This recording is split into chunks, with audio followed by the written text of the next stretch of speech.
Please, continue. Tell us about this truth you discovered. Very well. Bear in mind, however, that the purpose of this conversation is not to impart scholarly knowledge, for such requires that you comprehend the subject matter, which you the intricacies of our scientific methodology, and deal only with the conclusion, the end of our society and our world. We acknowledge, with regret, that your star is in the midst of the same panic-induced cataclysm that befell Deneb 3.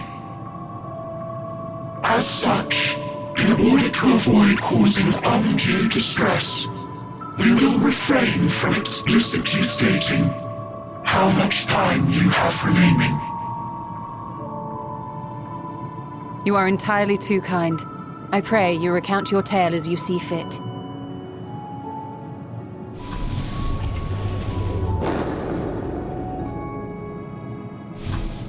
In the beginning, the universe was but a tiny particle. Then suddenly, this particle began to expand. Having remained entirely in the bounds of your star, the phenomenon may be difficult for your kind to grasp. But this expansion has since continued unabated. Speculating that the universe could not grow indefinitely, we sought to learn what might occur, and made a worrying discovery. The stars will continue to spread apart, as will their finite thermal energies. Eventually, all heavenly bodies will grow cold and freeze. No new stars will be born, and the universe will enter onto an eternal ice age.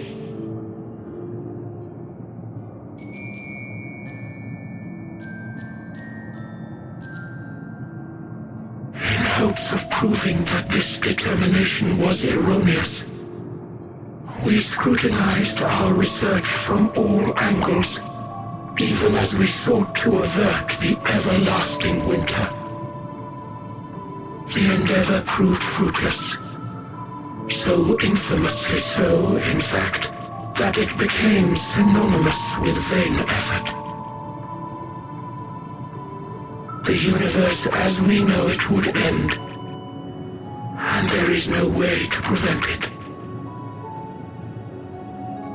Beneath the weight of this knowledge, our society stagnated. Though we had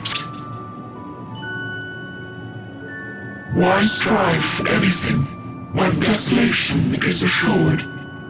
When our wealth of wisdom, accumulated since the dawning of our kind, would be forever lost. No civilization would rise from our ashes. No scholar recover our knowledge. In silence unbroken, naught would stir.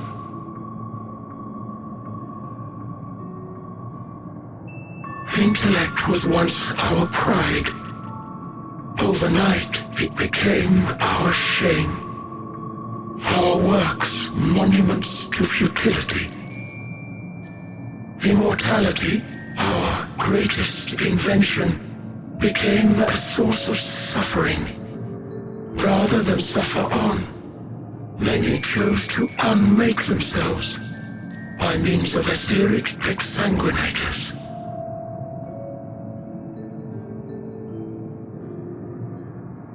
Etched upon these stones are the testaments of such souls, though many left no words at all, thinking it a pointless gesture.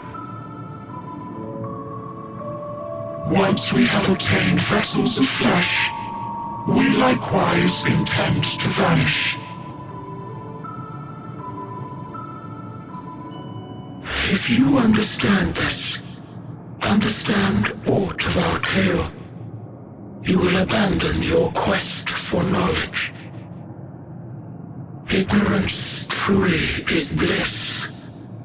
If you would cling to your illusory happiness, remain primitive and pure. It is the only way.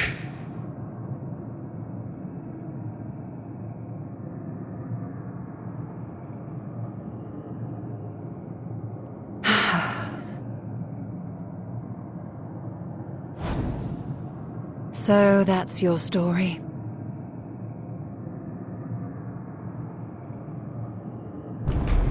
While I appreciate your advice, I will not heed it. Convinced though you may be of this truth, it is yours and not mine. Indeed, truth, I have ever believed, is in the eye of the beholder.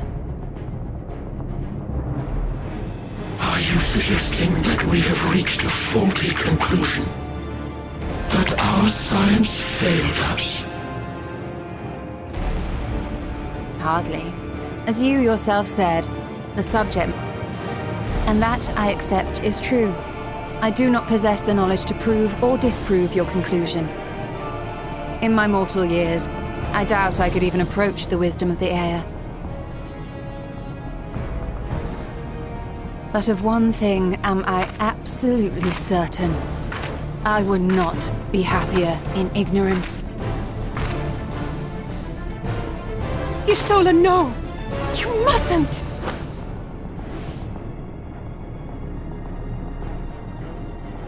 The most important lesson I've learned is that learning isn't simply passing one's eyes over words. Nay, 'tis when understood for oneself that knowledge attains its true value. This is what has sustained me, driven me onward in joy and wonder, in anger and sorrow.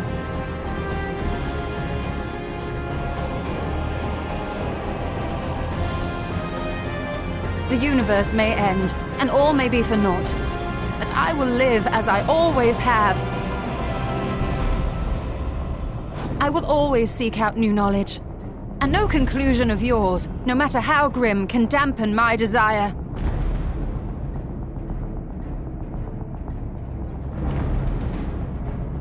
I suppose it is only to be expected. Their feeble minds cannot fathom the terrifying gravity of it all. But worry not.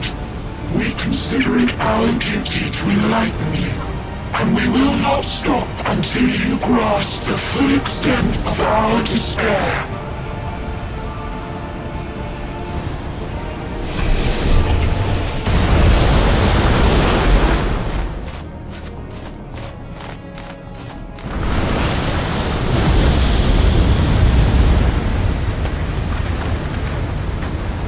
Calm and listen well. Though my body will soon dissipate, there may be a way to restore it. Azim's magic. So long as our souls remain, you can use it to summon us back. But you mustn't, for it would mean losing our way forward. This I only reveal so that you can promise not to invoke the magic. We came here knowing what victory may cost, so press on. Press...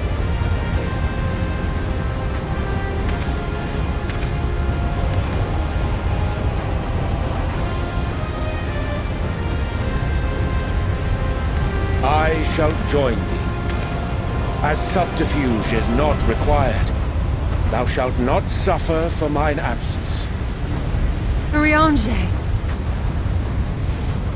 My resolve hath never been as strong as thine. Full oft have I wavered in my decisions, and afterwards been stricken with regret. In spite of this, I may still stand with my comrades, supporting them as they attempt the greatest of feats. This truth I have learned in the course of our journey. And many though my shortcomings may be, I may also claim to excel in prophecies. My studies, into which have granted me the flexibility of mind needed to bend this malleable reality.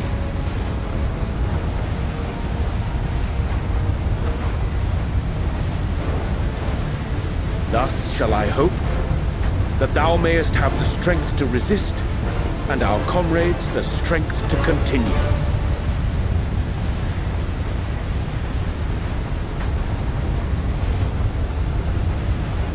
With you to urge us on, how could we possibly fail?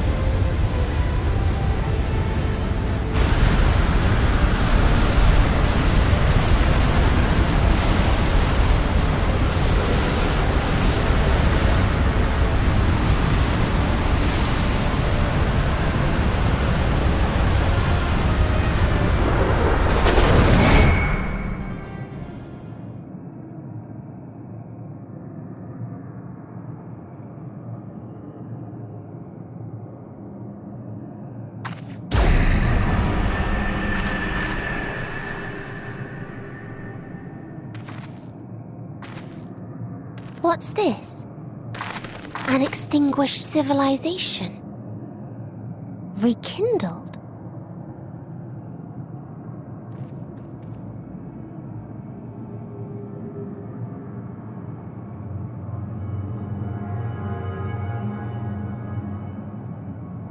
That's right! Our quest doesn't end here. We'll press on, and we will find you!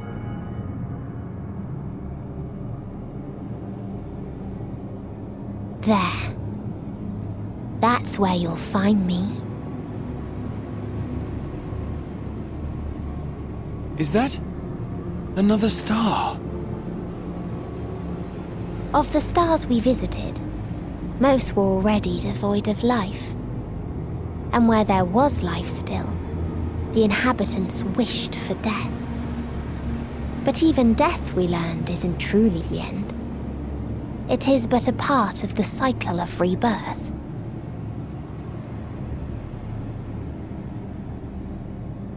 Souls return to the star, or in its absence, a larger flow, and eventually they are reborn, alive again, to know suffering anew.